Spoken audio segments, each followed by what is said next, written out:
बिस्मिल्लाहिर्रहमानिर्रहीम। अस्सलाम वालेकुम व्यूअर्स, आई होप आप सब लोग ठीक होंगे। मैं वेलकम करती हूँ आपको किचन विद नामे में।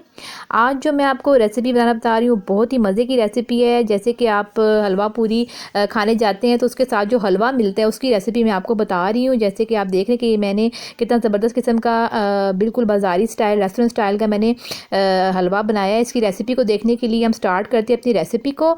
सबसे पहले मैं आपको बता दूँ कि आपको एक पैन लेना पड़ेगा। उसके अंदर आपको 1 कप घी का शामिल करना पड़ेगा। ये हम ऑथेंटिक रेसिपी बना रहे हैं जो कि आप बाज़ार से हलवा पूरी के साथ जो हलवा मिलता है ये उसी की रेसिपी मैं आपको बता रही हूँ। अच्छा, अब हमने इसमें 1 कप जो है घी का शामिल कर दिया। घी से बहुत ही अच्छा बनता है हलवा और बड़ी अच्छी सी खुशबू आती है।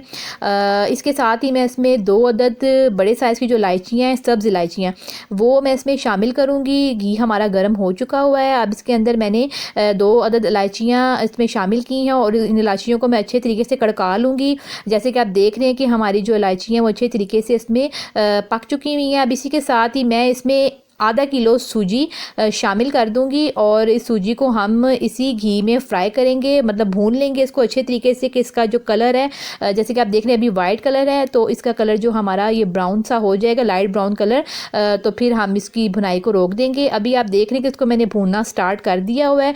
दरमियानी आंच में आपने इस हलवे को फ्राई करना है। जैसे कि आप देख रहे हैं कितना प्यारा सा कलर आ चुका हुआ है। इसको मैंने तकरीबन 10 मिनट के लिए दरमियानी आंच पर इसको मैंने फ्राई किया है, भून लिया है अच्छे तरीके से घी के अंदर। इसी के साथ ही इसमें मैं आधा किलो के करीब ही चीनी शामिल करूँगी क्योंकि जितनी सूजी है उतनी ही आपने चीनी को इस्तेमाल करना है। उसी के साथ ही हम इसमें हाफ़ जग पानी का डाल देंगे और हमारी जो चीनी है और जो हमारी सूजी है इसी पानी के साथ ही अच्छे तरीके से डिज़ोल्व भी हो जाएगी। आप देख रहे हैं कि मैं इसको मैंने एक आधा जग इसमें पानी का डाल दिया हुआ है। अब इसी के साथ ही मैं इसमें 1/4 टीस्पून कलर, येलो कलर जो कि फूड कलर बाज़ार से आसानी से मिल जाता है, वो भी मैं इसी स्टेज में इसमें शामिल कर दूंगी।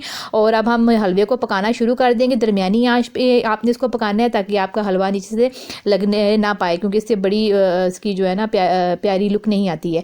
अब आप देख रहे हैं कि हलवा जो हमारा वो अच्छे तरीके से इसका पानी खुश्क हो रहा है और इसको हमने 5 मिनट तकरीबन दरमियानी आंच पे इसको हमने फ्राई करते जाना है। और आप देख रहे हैं कि मैं इसको फ्राई कर रही हूँ, उसकी प्यारी सी शक्ल ये निकल आ चुकी हुई है। हलवा हमारा तकरीबन रेडी है। अब हम इसको सिर्फ सर्व करेंगे। और जैसे कि आप बाज़ार में जाते हैं हलवा पूरी खाने के लिए, इतनी प्यारी इसकी देख लें आप, थिकनेस भी कितनी ज़बरदस्त किस्म की आई है। सेम ये वैसे ही हलवा तैयार हुआ है और ये देखिए कितना ज़बरदस्त और झटपट ये तैयार हो गया। आपके घर में ही आसानी से आपको अवेलेबल है, आप पूरी हलवे के साथ इसको खा सकते हैं। अब हम इसको डिश आउट कर लेंगे। ये बिल्कुल हमारा जो ये डिश है बिल्कुल तैयार है। आई होप आपको मेरी ये रेसिपी बहुत पसंद आई होगी। गार्निशिंग के लिए मैंने इस पे बादाम जो हैं वो स्प्रिंकल किए हैं। आप चाहें तो इसमें क्रश खोपा भी डाल सकते हैं। अब इसी के साथ मुझे इजाज़त दीजिए। अल्लाह हाफिज़। Thanks for watching.